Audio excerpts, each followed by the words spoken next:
So, welcome to the Inspiration Pop Up in this week. Hello to South Africa. Hello, Bridget. Hi, good morning. How you doing? I'm fine. It's a late summer day. You see, I'm still in the garden. It's 25 degrees. It's amazing. So, it's a great day. And you in South Africa? It's cold.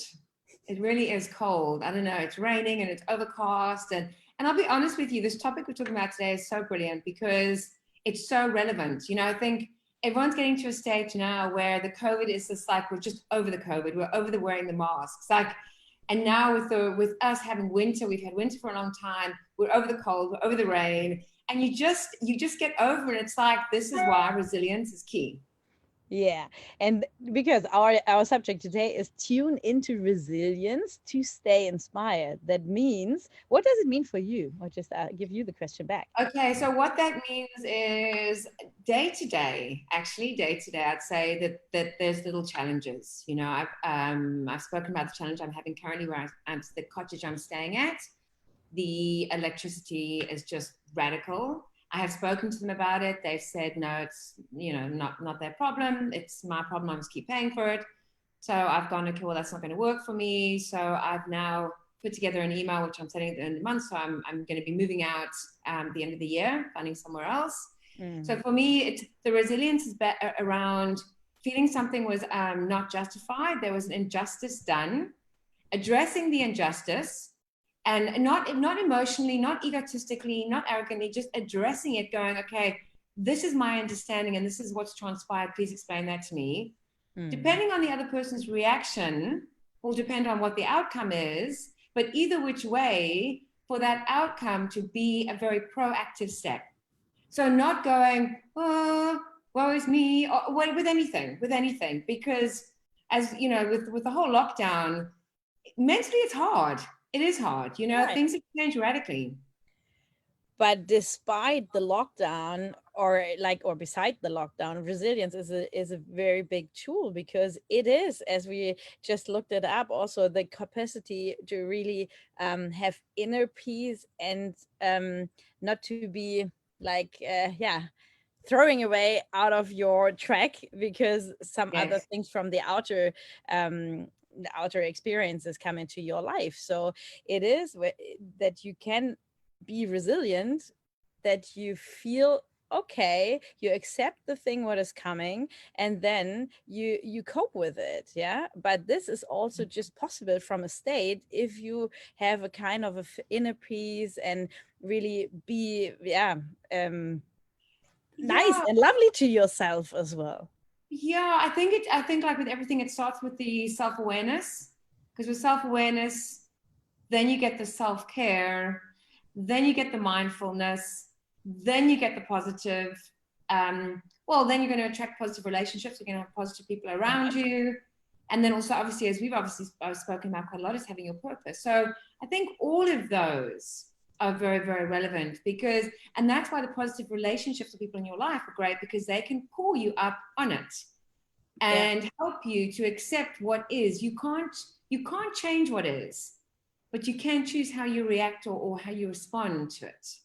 Yeah, right. I would say the same thing. And as well, that, yeah, it's also where you put your focus on. No? So if you put your focus on things that can change or things that you like or things that help other people, where your purpose is, yeah, then there's also this sentence, what is it, where your focus goes your energy flows, or something like this, Yep. no, in English. And so this is also a mindful state to change your perspective and, yeah, to stay in this kind resilient, yeah, to be I think friendly to for yourself. me, also what ties into that is not being sensitive, because sometimes somebody can send you an email or they can send you a WhatsApp message or there's various forms of communication, and not to take that on personally.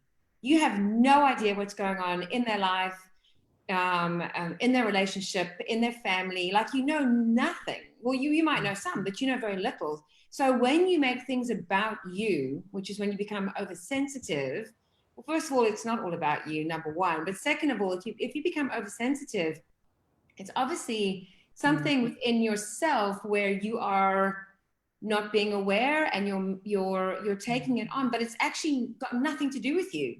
And it's just, again, coming back to accepting whatever that situation is. Does that make sense? I can completely tie into it, because when I had my kind of a depression or burnout phase, I was completely attacked. I felt completely attacked by my headmaster at that time, and I felt he's always against me or something.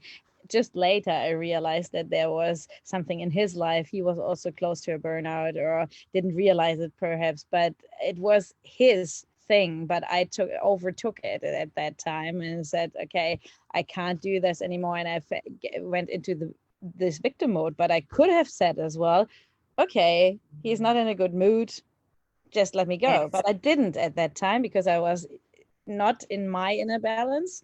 So it could affect me. If you have a good resilience, it can't affect you, because you have your tools. You say, okay, right?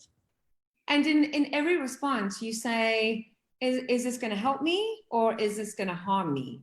Right. And that for me is very powerful, because if you think about, so if I'm putting an email together, I was putting an email together now that I was sending through, and it was in response to somebody who, without a shadow of a doubt, is feeling like they're not performing, they're not doing well, they're feeling less, and there's obviously a lot more going on in their lives.